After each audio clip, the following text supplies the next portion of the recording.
पढ़ता हूँ। आपके उस्ताद मेहनत से पढ़ाते हैं? जी हाँ, हमारे उस्ताद मेहनत से पढ़ाते हैं। आपके उस्ताद का नाम क्या है? हमारे उस्ताद का नाम हाफिज मोहम्मद शहबाज है। आप किस मदरसे में तालीम हासिल करते हैं? मैं मदरसा मोहम्मदिया अहले सुन्नत तेजपुर में तालीम हासिल करता हूँ। ये सुनकर बड़ी खुशी हुई कि आप मदरसा मोहम्मदिया अहले सुन्नत तेजपुर में तालीम हासिल करते हैं। क्या मैं आपसे कुछ सवाल करना चाहता हूँ कि आप हमारे सवालों के जवाब देंगे? जी हाँ, अगर आपके सवालों के जवाब हमारे इल्म में होंगे तो मैं जरूर दूंगा। अभी हम शरीयत में गुस्ल किसे कहते हैं? शरीयत में एक मखसूस तरीके से जिस्म को पाक करने का नाम गुस्ल है, जो कि बाद मजहबी फराइज की अदायगी से पहले या किसी खास हालत में जरूरी होता है। गुस्ल में कितने बातें फर्ज हैं? गुस्ल में 3 बातें फर्ज हैं। वो कौन कौन सी हैं? कुल्ली करना, नाक में पानी डालना, तमाम बदन पर सर से पाँव तक पानी बहाना। कुल्ली किस तरह करना चाहिए? कुल्ली इस तरह करें कि मुंह के हर पुर्जे होठ से अलग की जब तक हर जगह पानी बह जाए।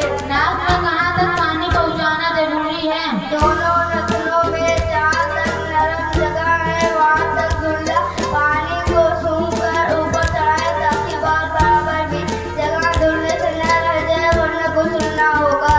पूरे बदन पर पानी बहाने का मतलब क्या है? पूरे बदन पर पानी इस तरह बह जाना कि पाँव के तलवे तक जिस्म के हर हिस्से पर रोगटे पर पानी बहे। अगर एक बार की रोग भी धुलने से रह गई तो गुस्ल ना होगा। बगैर गुस्ल किए कौन कौन काम नहीं कर सकते? मस्जिद में जाना, तवाफ करना, कुरान मजीद सुनना या बगैर देखे ज़बानी पढ़ना या किसी आयत का लिखना या अंगूठी छूना या पहनना जिस पर उसके मुकद्दरात हो, ये सारी चीजें उसके लिए हराम है, जिसको गुस्ल की जरूरत है। मैं भी आपसे कुछ सवाल करना चाहता हूँ, क्या आप मेरे सवालों के जवाब देंगे?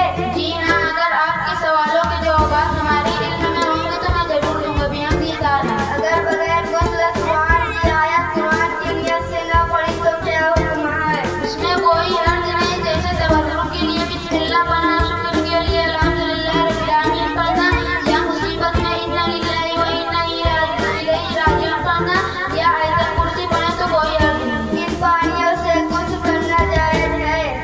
बारिश, समंदर, दरिया, नदी, नाले, चश्मे, कुएं, बड़े और तालाब, बहता हुआ पानी, ओला और बर्फ से पिघला हुआ पानी, इन सब से गुस्ल और हर किस्म की तारत जायज है। गुस्ल में कितनी चीजें सुन्नत है? गुस्ल में 14 बातें सुन्नत हैं।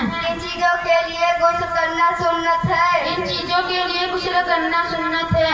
जुमा की नमाज के लिए, ईदैन की नमाज के लिए, एहराम बांधने के लिए, हाजियों के लिए, अरफा में जवाल के बाद। कितनी चीजों के लिए गुस्ल करना मुस्तहब है? 16 चीजों के लिए गुस्ल करना मुस्तहब है। गुस्ल करते वक्त बात करना जायज है या नहीं? गुस्ल करते वक्त बात करना जायज नहीं, क्योंकि नंगे होने की हालात में बात करना मकरूह है।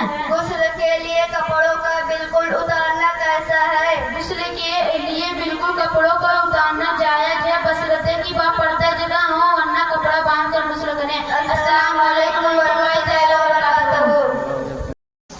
अस्सलाम वालेकुम वरहमतुल्लाहि ताला वबरकातुहू। वालेकुम अस्सलाम वरहमतुल्लाहि तआला वबरकातुहू। आप खैरियत से हैं? जी हाँ, अल्लाह का फजल है, हम खैरियत से। आपका नाम क्या है? हमारा नाम मोहम्मद ईशान है। आपके वालिद का नाम क्या है? हमारे वालिद का नाम फखरे आलम है। आप क्या पढ़ते हैं? मैं कुरान पाक नाज़िला पढ़ता हूँ। आप किस मदरसे में तालीम हासिल करते मैं हैं? मदरसा मोहम्मदिया अहले सुन्नत तेजपुर में तालीम हासिल करता हूँ। आपके उस्ताद का नाम क्या है? हमारे उस्ताद का नाम हाफिज मोहम्मद शहबाज है।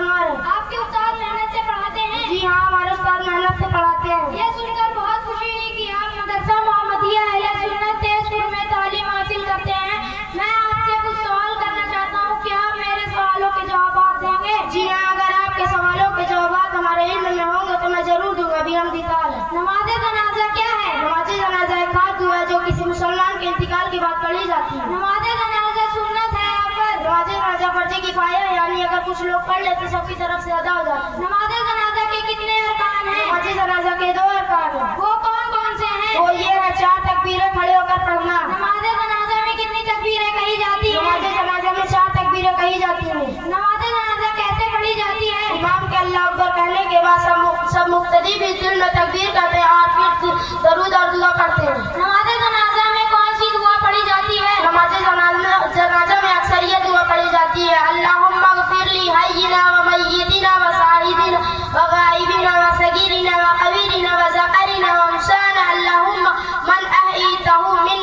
फहय्यही अलल इस्लाम व मन तवफ़्फ़यतहु मिन्ना फतवफ़्फ़हु अलल ईमान। क्या नमाज जनाजा के लिए जमात शर्त है? नहीं, नमाज जनाजा के लिए जमात शर्त नहीं है। मैं भी आपसे कुछ सवाल करना चाहता हूँ, क्या आप मेरे सवालों के जवाब देंगे? जी हाँ, अगर आपके सवालों के जवाब हमारे इल्म में होंगे तो मैं जरूर दूंगा बिहम्दिही ताला। नमाज जनाजा पढ़ने की फजीलत क्या है? नमाज जनाजा पढ़ने की फजीलत ये है कि जनाजा पढ़ने वाले को एक की रात के बकदर अज्र मिलता है। नमाज जनाजा वाजिब होने की कितनी शर्तें हैं? नमाज जनाजा वाजिब होने की 4 शर्तें हैं।